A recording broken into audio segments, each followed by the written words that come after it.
जी बिस्मिल्लाहिर्रहमानिर्रहीम।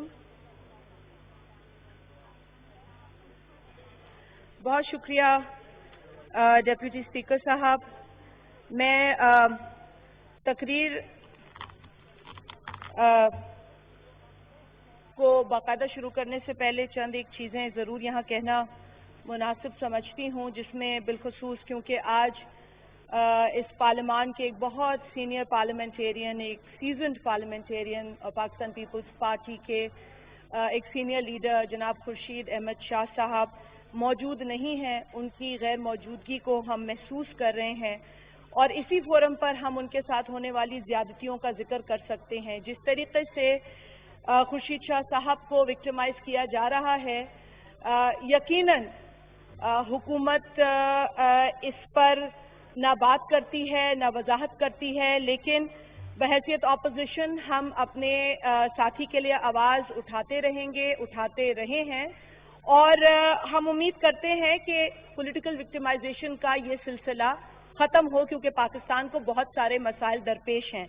साथ ही साथ मीर शकील उर रहमान साहब, वो उनका ताल्लुक मीडिया से है, उनके साथ भी ज़्यादती हो रही है। उनकी साथ होने वाली ज़्यादती का भी मैं यहाँ जिक्र करना ज़रूरी समझती हूँ। डिप्टी स्पीकर साहब, बहुत ज़रूरी है कि हम इस मौके पर उन तमाम फ्रंट लाइन फाइटर्स और हीरोज़ को खिराज तहसीन पेश करें जो आज कोविड-19 के इस चैलेंज का सामना फ्रंट लाइन पर खड़े होकर कर रहे हैं, हमारे लिए कर रहे हैं, हमारे बुजुर्गों के लिए कर रहे हैं, हमारे नौजवानों के लिए कर रहे हैं, हमारे बच्चों के लिए कर रहे हैं। तो मैं उन तमाम डॉक्टर्स को, पैरामेडिक्स को, मेडिकल प्रोफेशनल्स को, वो स्टाफ जो दिन रात हॉस्पिटल्स की और मुख्तलिफ इदारों की सफाइयाँ करने में मसरूफ़ है, मैं उन तमाम लोगों को सलाम पेश करती हूँ।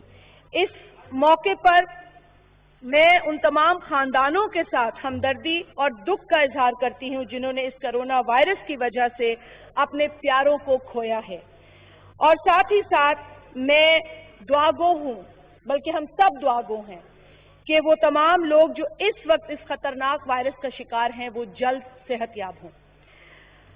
सर, आपने बजट पर बात करने का मौका दिया है। यकीनन 2020-21 का ये बजट, इससे पहले भी बजट पर बात हुई है, कई बजट पर मुझे बात करने का मौका मिला है। और बजट क्या है, पहले भी बात हुई है। बजट बुनियादी तौर पर आमदनी और इखराजात का तखमीना होता है जो एक अरसे पर मुहित होता है। अब जब बजट आता है तो हुकूमत की तरजीहात भी सामने आती हैं, मुख्तलिफ किताबें हमें दी जाती हैं, बताया जाता है हुकूमत की क्या तरजीह है। इस हुकूमत का अगर जायजा लिया जाए तो इस हुकूमत ने इलेक्शन से कबल किए गए झूठे वादे, सुनहरी ख्वाब और खोखले दावों की वजह से लोगों को मायूस किया। आज पाकिस्तान की आवाम बहुत तकलीफ में है। बार बार माजी के औराक पलटने से इस हुकूमत की कारकर्दगी नहीं छुप सकती।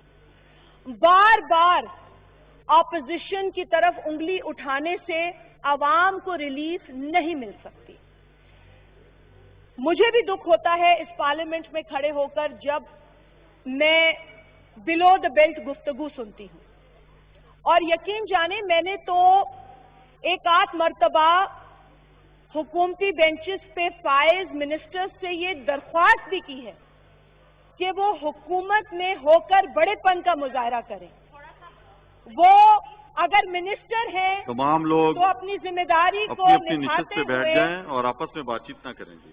वो अगर मिनिस्टर हैं, बहुत शुक्रिया, वो अगर मिनिस्टर हैं तो अपनी जिम्मेदारी को निभाते हुए, सब्र और तहम्मुल से काम लेते हुए, इखलाक के दामन को ना छोड़ते हुए ऑपोजिशन की तनकीद का जवाब दें, लेकिन कंस्ट्रक्टिव जवाब दें, मुस्बित जवाब दें और कह दें कि हम भी आपसे सीख रहे हैं। इसमें कोई छोटा बड़ा नहीं होता, یہ میں نے بار بار کہا، اور آج میری بہن نے، جن کا تعلق بلوچستان سے ہے، جب انہوں نے بہت تکلیف کے ساتھ اس بات کا ذکر کیا تو مجھے وہ تمام لمحات یاد آئے جب میں نے بحیثیت رکن، اور جب ہم کہتے ہیں honourable member of this August house, تو ان الفاظ میں بہت وزن ہوتا ہے، ان الفاظ کے وزن کو محسوس کرنے کی ضرورت ہے۔ یہاں کھڑے ہو کے میں بحیثیت اپوزیشن ہو سکتا ہے کبھی غصے کا اظہار کروں، لیکن کیا یہ مناسب ہے کہ کوئی منسٹر اس غصے کا جواب اس سے ڈبل غصے میں دے؟ یہ میں نے نہیں دیکھا۔ میں نے اپوزیشن اس وقت بھی کی جب جنرل مشرف اس ملک پر فائز تھا، اور اس وقت بھی ہم نے کھل کے اپوزیشن کی ہے، ہم نے بعد میں بھی اپوزیشن کی ہے، پچھلے 5 برس بھی اپوزیشن کی ہے، اور جب بھی کوئی منسٹر حکومتی بینچز سے اٹھ کر بلو دا بیلٹ بات کرتا تھا تو ہم اس وقت بولتے تھے یہ بات، اور پی ٹی آئی کے دوست ہمارے ساتھ ہوتے تھے، وہ بھی اس بات کی نشاندہی کرتے تھے۔ پھر آج کیا وجہ ہے کہ وہ بھول گئے ہیں کہ اخلاق کیا ہوتے ہیں، پارلیمنٹری زبان کیا ہوتی ہے؟ میں یقیناً افسوس کرتی ہوں، کیونکہ میری پوری کوشش ہوتی ہے کہ تنقید ہو اگر بنتی ہے، اور کوئی نہ کوئی اصلاح کے آپشنز یا کوئی تجاویز بھی دی جائیں۔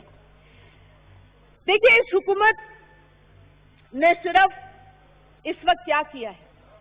پاکستانیوں کو رسوا کیا ہے۔ اس حکومت نے پچھلے 5 سال اپوزیشن میں بیٹھ کر بھی میری نظر میں کچھ نہیں سیکھا، کیونکہ اس حکومت کی اگر آپ صرف وہ ویڈیوز چلا دیں جو پہلے دن سے آج تک ہیں، 2 برس کا عرصہ گزر چکا ہے، اور اس 2 برس میں منی بجٹس کو ملا کے 4 بجٹس بھی یہ حکومت دے چکی ہے۔ اگر آپ صرف ویڈیوز چلا دیں کہ انہوں نے پہلے دن کیا کہا، انہوں نے دوسرے دن کیا کہا، انہوں نے 4 ہفتے بعد کیا کہا، 9 ماہ بعد کیا کہا، سال بعد کیا کہا، میں نہیں سمجھتی کسی اپوزیشن کے رکن کو تقریر کرنے کی ضرورت بھی پڑے گی۔ اور ٹیلی ویژن پہ یہ چیزیں چلتی ہیں، یہ روز چلتی ہیں، ہمیں خوشی نہیں ہوتی ہے کسی کو اس طرح ایکسپوز ہوتے ہوئے دیکھ کر، ہمیں خوشی نہیں ہوتی، کیونکہ اس نااہلی کے نتائج پاکستان کی عوام بھگت رہی ہے، اور ہمیں یقیناً دکھ ہوتا ہے۔ ڈیپٹی اسپیکر صاحب، میں کیونکہ بجٹ پر بھی بات ہے، لیکن بجٹ پر بات یقیناً اس حکومت کی کارکردگی کے حساب سے ہوتی ہے۔ اس حکومت نے 1 مرتبہ نہیں، 2 مرتبہ نہیں، متعدد بار اس آئین کی وائلیشن کی ہے، اور اس آئین کی وائلیشن جب یہ حکومت کرتی ہے تو یہ حکومت یہ ظاہر کرتی ہے کہ ہمیں پارلیمنٹری ڈیموکریسی پہ یقین نہیں۔ آپ اس کرسی پر فائز ہیں جہاں اس آئین کا بھی تحفظ ہوتا ہے، اس آئین کی روح سے بنائے گئے وہ تمام رولز جنہیں ہم فالو کرتے ہیں ان کا بھی تحفظ کرنا چاہیے، اور آپ کی یہ ذمہ داری ہے۔ سر، جب میں یہ کہتی ہوں کہ کانسٹیٹیوشن وائلیٹ ہوتا ہے تو اس کی میں چند مثالیں آپ کے ساتھ شیئر کروں گی۔ سب سے پہلی مثال ہے national economic council. National economic council article 156 of the constitution کے تحت عمل میں آتی ہے۔ آرٹیکل 156 کے تحت اس میں کچھ ذمہ داریاں دی گئی ہیں۔ اب اس ذمہ داری پر میں تھوڑا آپ سے ٹائم چاہوں گی۔ ذمہ داری کیا ہے؟ The National Economic Council shall review the overall economic condition of the country and shall, for advising the federal government and the provincial governments, formulate plans in respect of financial, commercial, social and economic policies, and in formulating such plans, it shall, amongst other factors, ensure balanced development and regional equity, and shall also be guided by the principles of policy set out in Chapter 2 of Part 2 of this Constitution. سر، ایک spirit ہوتا ہے آئینی اداروں کا۔ مجھے افسوس کے ساتھ کہنا پڑتا ہے کہ جتنا پی ٹی آئی اس وقت جب ہمارے ساتھ اپوزیشن میں بیٹھی تھی اور اس وقت کی حکومت کو آئینی تقاضوں پر بات کرتے ہوئے ان کو آئینی ذمہ داریاں یاد دلاتی تھی، آج اس حکومت نے, وفاقی حکومت جو ہے, اس نے پچھلی حکومت کے بھی ریکارڈ توڑ دیے. اور کیسے توڑ دیے؟ سر, تقاضے ہوتے ہیں کہ میٹنگز کتنی مرتبہ بلائی جائیں. تو سال میں 2 مرتبہ NEC کی میٹنگ بلائی جانی چاہیے. اس حکومت کو 4 مرتبہ NEC کی میٹنگ بلانی چاہیے تھی, اور یہ حکومت اب تک 2 مرتبہ بلا سکی ہے. یہ NEC کی میٹنگ جو آخری ہوئی ہے, یہ بڑی حیران کن ہے. اور وہ اس طرح سے کہ کیونکہ یہ نیشنل اکنامک کاؤنسل ہے, تو بجٹ سے پہلے اتنا وقت ہونا چاہیے کہ جو نیشنل اکنامک کاؤنسل ہے, جب وہ آتی ہے, وہ بیٹھتی ہے, تو وفاق اور صوبے آپس میں ملک کے جو اکنامک مسائل ہیں, جو چیلنجز ہیں, اس پر بات کریں, ان کی روشنی پر پلانز, ان کی روشنی میں پلانز بنائیں. پلانز جو ہیں وہ بیلنسڈ ہوں, اس میں ایکوٹی ہو, تاکہ ہم تمام جو ایریاز ہیں پاکستان کے, ان کو ساتھ لے کر چل سکیں. اب افسوس کے ساتھ کہنا یہ پڑتا ہے کہ نیشنل اکنامک کاؤنسل بجٹ پیش کرنے سے 2 روز قبل بلائی جاتی ہے. پلانز تیار کر دیے جاتے ہیں, صرف ٹھپا لگانے کے لیے, صرف پوسٹ آفس کی سروس لینے کے لیے نیشنل اکنامک کاؤنسل کو بلایا جاتا ہے. مطلب یہ تو ایک باڈی کو, ایک آئینی باڈی کو ریڈنڈنٹ کرنے کا ایکشن ہے, اور نظر آتا ہے. Economic survey national economic council کے دوسرے دن پیش ہوتا ہے. مطلب ایک دن نیشنل اکنامک کاؤنسل بلائی جاتی ہے, دوسرے دن اکنامک سروے ریلیز ہوتا ہے, اور اس کے اگلے دن بجٹ پیش ہوتا ہے. آپ اپوزیشن میں ہو یا آپ گورنمنٹ میں ہو, آپ دل پہ ہاتھ رکھ کے بتائیں, کیا اس طریقے سے آئینی اداروں کو چلایا جانا چاہیے؟ قطع نظر اس کے کہ آپ کہاں ہیں, کیونکہ آپ سب بشمول میرے, ہم اس آئین پر اوتھ لیتے ہیں, اس آئین میں موجود پروویژنز کو فالو کرنے کی قسم اٹھاتے ہیں. اور جب اس آئین کو اس طرح سے ٹریٹ کیا جاتا ہے, جب کانسٹیٹیوشنل باڈیز کو اس طریقے سے ٹریٹ کیا جاتا ہے, تو ایز اے ڈیموکریٹ ہمیں تکلیف ہوتی ہے. ہمیں تکلیف ہوتی ہے, ہم اظہار کرتے ہیں, لیکن یہ اظہار اگر اس کا جواب وہاں سے ملے تو خدارا ہماری عزتوں پر حملے نہ ہوں. اگر آپ نے بات کرنی ہے تو آپ کانکریٹ بات کریں, آپ سبسٹنس پہ بات کریں. Do not attack people personally just because they remind you of your constitutional responsibility. سر, آپ 13 منٹ ہو گئے محترمہ, بڑی مہربانی, آپ میں بھی گن رہی ہوں سر, تھینک یو, میں جلدی کر رہی ہوں. سر, دوسری ذمہ داری نیشنل فائنانس کمیشن کی. National finance commission article 161 of the constitution, میں نے پہلے بھی اجلاس میں بات کی تھی کہ جو 10th national finance commission award کا نوٹیفیکیشن آیا ہے, وہ کانسٹیٹیوشن کی اسپرٹ کو وائلیٹ کرتا ہے. ہماری نظر میں وہ انلیگل ہے. اس کے حوالے سے لوگ عدالت بھی جا چکے ہیں, اور اس کے وتھڈرال کی میں نے درخواست کی تھی on the floor of the house sir. لیکن کیونکہ مختصر وقت ہے, میں صرف یہ بتا دوں کہ اس کی کمپوزیشن بھی فالٹی ہے. اس کے اندر جو اینٹیٹیز ہیں وہ ہیں صوبے اور وفاق. جو دیگر علاقے ڈالے گئے ہیں, جس میں آزاد کشمیر اور گلگت بلتستان ہے, ہم چاہتے ہیں کہ ان کے شیئر کو بڑھایا جائے, لیکن ان کا شیئر وفاق کی ذمہ داری ہے. وہ اینٹیٹیز نہیں ہیں جو اس پر بیٹھ کر کام کرتی ہیں, لہذا ان کی induction is wrong if they are being inducted as a province, اور اس پر سینسٹیو ایشوز بھی کھڑے ہو جاتے ہیں. دوسری بات, جو اس میں مینڈیٹ سے ہٹ کر چیزیں ایڈ کی گئی ہیں, مجھے وقت دیجیے گا, 31(2) کے تحت میں یہ جلدی سے پڑھ دوں گی. تو پہلی چیز جو اس میں ایڈ کی گئی, جو کہ مینڈیٹ نہیں ہے NFC کا, وہ ہے assessment and allocation of resources to meet expenditure made on security and national disasters calamities. یہ ڈالا گیا ہے اس میں, جبکہ NFC کا جو کام ہے وہ ٹیکسز کو کلیکٹ کر کے ڈسٹریبیوٹ کرنے کا ہے, اور اس سے زیادہ نہیں ہے. سر, دوسری چیز جو اس میں ڈالی گئی ہے وہ ہے assessment of total public debt and allocation of resources for its repayment. Sir, again, NFC کا کام divisible pool میں اکٹھے ہوئے taxes کو distribute کرنا ہے as per the criteria decided. Sir, 3, rationalization of subsidies given by the federal and provincial governments and their budgets and agreeing on a mechanism to finance them. Again, یہ NFC کا mandate نہیں ہے. اچھا سر, اس میں ایک بڑی دلچسپ بات ہے. जो resources जो आप देते हैं सूबों को, how can you decide in NFC how to spend that? वहाँ तो Provincial Finance Commission आती है according to the Constitution of Pakistan and Article 121. अगर आप खुद इसका decision करते हैं, again you are violating the Constitution of Pakistan and the right of a province to decide how to spend its resources. So चौथा जो है वो है exploring ways to reduce losses of state-owned enterprises and agreeing on mechanism for sharing these losses between the federal government and provincial government. अब ये है मतलब आपके पास जो इदारे हैं, कौमी इदारे, आपसे चले ना, आप उन्हें फेल कर दें, लेकिन उनकी जिम्मेदारी आप सूबों पे डाल दें और सूबों की आवाम भुगते. So this again is not a mandate of, please, Adi Mukhi Galani. That again is not the mandate of National Finance Commission, sir. These are salient features जिसकी बुनियाद पर मैं आज इस फ्लोर पर खड़े होकर फिर कहती हूँ कि please withdraw this faulty, illegal notification of 10th NFC award.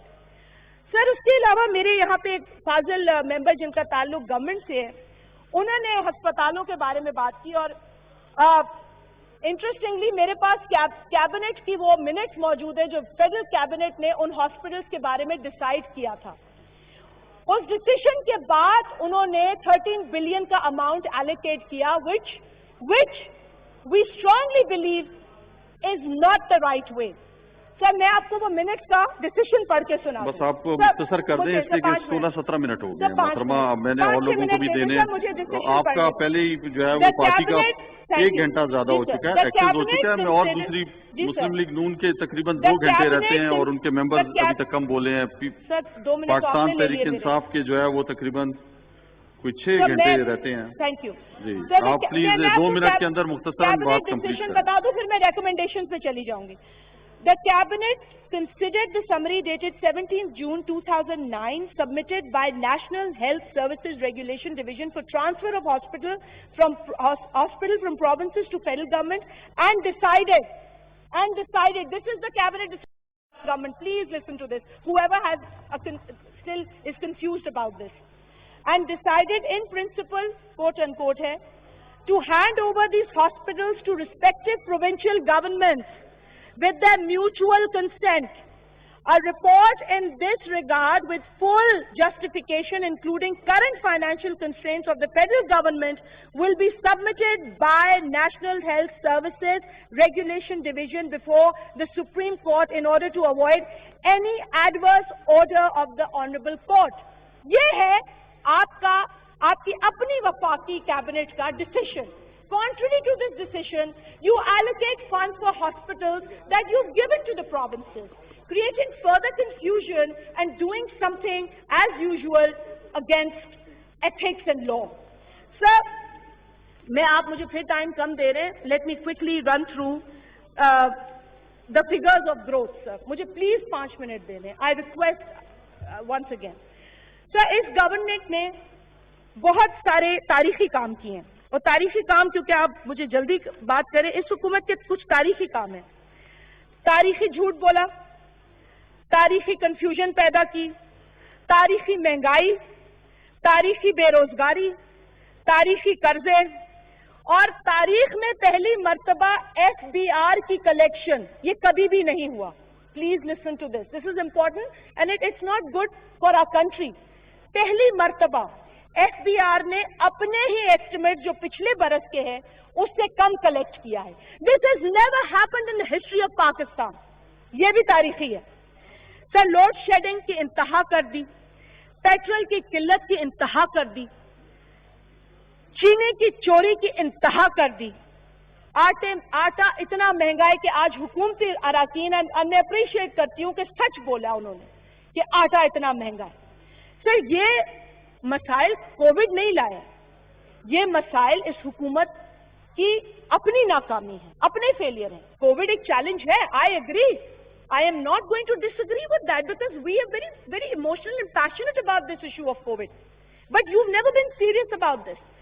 Sir, अब मैं सिर्फ इस हुकूमत के टारगेट्स पे बात करूंगी. सर, इस हुकूमत के ग्रोथ टारगेट कलेक्शन तो it's so poor. If I am to give you very quickly, I'd actually written down here only somewhere, can't find that paper now. Yeah, here it is. Sir, 2013-14, ये मैं थोड़ी सी हुकूमतों के बता रही हूँ. 2013-14, if somebody wants to write this, please write. But do not personally attack me when you want to respond to this. Respond academically. Respond like a parliamentarian. I would appreciate that. 2013-14, sir, FBR की collection में 13.65% इजाफा हुआ था. 2014-15 में 12.39% इजाफा हुआ था. अब इसमें हमारा भी दौर नहीं है, दूसरी हुकूमत भी है. ये मैंने तो पहले पीपल्स पार्टी से शुरू किया. 2015-16 में 17.33% इजाफा हुआ था. 2016-17 में 7.58% इजाफा हुआ था. 2017-18 में 12.38% इजाफा हुआ था. और सर 2018-19 में, would you like to know? Negative. It is negative 0.40%. ये है तारीख, ये है कारकर्दगी. और अगर आप कुछ कह दें तो आप हमारे खानदानों पे अटैक करना शुरू कर देते हैं. एंड दिस इज एक्चुअली, देखिए सर, यहाँ कोई बेइज्जती कराने नहीं आता. We all come from respectable background. अपनी पगड़ियां और अपनी दाढ़ियां यहाँ पर आपको हमले करने के लिए नहीं लेकर आते. सो आई वुड रिक्वेस्ट यू कि आप जब बात करें, आपको रिएक्शन नहीं चाहिए, किसी को नहीं चाहिए होता रिएक्शन, तो please respond with grace and listen to us with patience. Because जितना ग्रेशियस मिनट है, आप आखिरी मिनट में अपनी बात मुकम्मल करें. इस हुकूमत की खुशकिस्मती है कि उसे मैच्योर अपोजिशन मिली है. इस हुकूमत की खुशकिस्मती है कि इस अपोजिशन ने खुद कहा है कि we want to help you. हमारे चेयरमैन बिलावल भुट्टो जरदारी साहब हो, हमारे पार्टी प्रेसिडेंट हो, जो पाकिस्तान के प्रेसिडेंट रहे और उनकी मिसाल नहीं मिलती जो उन्होंने काम करके दिखाए अपने दौरे हुकूमत में. जनाब आसिफ अली जरदारी साहब, जो खुद यहाँ खड़े होकर आपको साल पहले लोकस्ट के लिए कहते रहे, लेकिन आपने सीरियस नहीं लिया. अब आप कहते हैं जैसे हमने कोविड से डील किया वैसे हम लोकस्ट से डील करेंगे. मैं कहती हूँ हम अपने कान पे हाथ रखते हैं, खुदारा ऐसे डील मत कीजिए लोकस्ट से. सर मुझे 5 मिनट. बस जी, आपका टाइम पूरा हो गया. आपको मैंने 20 मिनट दिए, सबको 10-10 मिनट दे रहा हूँ.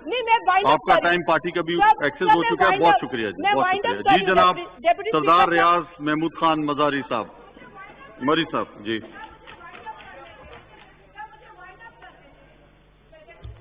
आपको मैंने पहले भी दिया, फिर आपने टाइम लिया. आपके पास, आप दोबारा कभी आपको मौका मिला आप प्लीज बोलिएगा. आप 1 मिनट में वाइंड अप करें. चलें. 4 रिकमेंडेशन जल्दी से बता दूं, बिकॉज ग्रोथ रेट भी आप लोग अपने टारगेट्स मीट नहीं कर सके. आपने फिर ग्रोथ रेट जो है वो गलत बता दिया और फिर वर्ल्ड बैंक ने कहा नेगेटिव में जाएंगे. ठीक है सब, मेरी कुछ रिकमेंडेशंस हैं. रिकमेंडेशंस ये है sir, targets should be realistic, please, क्योंकि जो आप टारगेट्स देते हैं उस पर बेस होता है आपका बजट. बिलखुसूस प्रोविंशियल गवर्नमेंट्स अपना प्लान बनाती हैं. रिसोर्सेज के हवाले से सर, जो मिनिस्ट्रीज हैं, जो मिनिस्ट्रीज डिवॉल्व हो चुकी हैं, खुदारा वो अब वफाक में बंद हो जानी चाहिए, क्योंकि ये एक लग्जरी है और बहुत सारा पैसा इन मिनिस्ट्रीज पे खर्च हो रहा है जो वैसे ही डिवॉल्व हो चुकी हैं. तो इनको वाइंड अप करें, ये पैसा बचेगा. सर दूसरा, आप रिसोर्सेज को कैसे इंक्रीज करेंगे? आप भी सोच रहे हैं, हम भी सोच रहे हैं, आप कैसे इंक्रीज करेंगे? आप जैसे जनाब बिलावल भुट्टो जरदारी साहब ने कहा कि आप उन लोगों को टैक्स करें जो अफोर्ड कर सकते हैं, जो अब कोविड की वजह से अपने और इखराजात नहीं कर रहे, लेकिन they will be willing to contribute towards a suffering economy of Pakistan. Suffering why? COVID, not primarily, but inefficiency and incompetence of the federal government. Sir, आगे locust पे, please locust पे और focus करें. You belong to a province जो hit हुआ है. I belong to a province जो hit हुआ है. और पाकिस्तान में जहां जहां locust अटैक करेगा पूरे पाकिस्तान का नुकसान होगा. सर इसके अलावा जो फंड्स हैं, हमारा मेन फोकस इस वक्त कोविड होना चाहिए, कोविड-19 होना चाहिए हमारा मेन फोकस. इसके अलावा सर जो पेट्रोलियम लेवी है जो जिसको पेट्रोलियम लेवी कहा गया है, इधर इस किताब में लिखा है, ये लेवी नहीं है सर, इट्स अ टैक्स। इसको लेवी कंसिडर ना करें, इसको टैक्सेस में ले जाएं ताकि this becomes a part of the divisible pool. और सर अगर आप मुझे ये अलाउ करें, हैरत की बात ये है कि लेवी इंक्रीज होती जा रही है, पेट्रोल का प्राइस कम होता है, लेवी पे इफेक्ट नहीं होता। सर प्लीज ये मैं फिनिश कर रही हूँ, दिस 2 more। सर यहाँ पर लेवी जो है उसके मैं इंक्रीज ऐसे देख रही हूँ कि 216 मिलियन और अब रिवाइज में दिया है 260 मिलियन, और सर अब जो एस्टिमेट दिया है 450 मिलियन। तो दिस मीन्स कि आप लेवी पे जोर देके लोगों को बेनिफिट नहीं दे रहे। सर दूसरा, सर हायर एजुकेशन कमीशन के फंड्स की कटौती पर हमें बहुत अफसोस है। उनके फंड्स काटे ना जाएं बल्कि बढ़ाए जाएं। सर इसके अलावा मैं आपसे रिक्वेस्ट करूंगी, क्योंकि आप उस चेयर में हैं, मैं आपसे ये रिक्वेस्ट करूंगी कि जो इस हाउस के मुलाजमीन हैं सर, उनके ऑनरेरियम को प्लीज कंसिडर करें। इस वक्त वो बहुत मुश्किल हालत में है। इसके अलावा हुकूमत ने जो सरकारी मुलाजमीन है उनकी तनख्वाहों में 0 इजाफा किया है, जबकि सिंध हुकूमत ने 5 से 10% इजाफा किया है। और ज्यादा इजाफा अगर आप नहीं कर सकते तो please match what a provincial government has done. Sir winding up sir, मैं सीसीआई पे सीसीआई की बात नहीं हुई, लेकिन आप मुझे मैं सीसीआई पे कहूंगी कि प्लीज सीसीआई की मीटिंग्स कॉल कीजिए। सीसीआई जो है वो बहुत इंपॉर्टेंट कॉन्स्टिट्यूशनल इदारा है, एक फोरम है, और सर सीसीआई की रिक्वायरमेंट भी ये हुकूमत वायलेट कर रही है। इस हुकूमत को 9 मीटिंग्स अब तक बुलानी चाहिए थी, जबकि सिर्फ 3 बुलाई हैं। सर मैं सीसीआई का मैं आपको तारीखी बात बता दूं कि शहीद जुल्फिकार अली भुट्टो जब सीसीआई कॉन्स्टिट्यूट हुई sir, the first meeting of CCI was held in 1975। Sir 3 दिन की मीटिंग थी सीसीआई की, 7th, 8th and 9th of August, 3 दिन की मीटिंग थी सीसीआई की। सर उसके बाद जो सेकंड मीटिंग थी वो 2 रोज की थी। ये भी आप तारीख बता रही हैं, आपने सजेशन दे दी, बहुत शुक्रिया जी। जी जनाब सरदार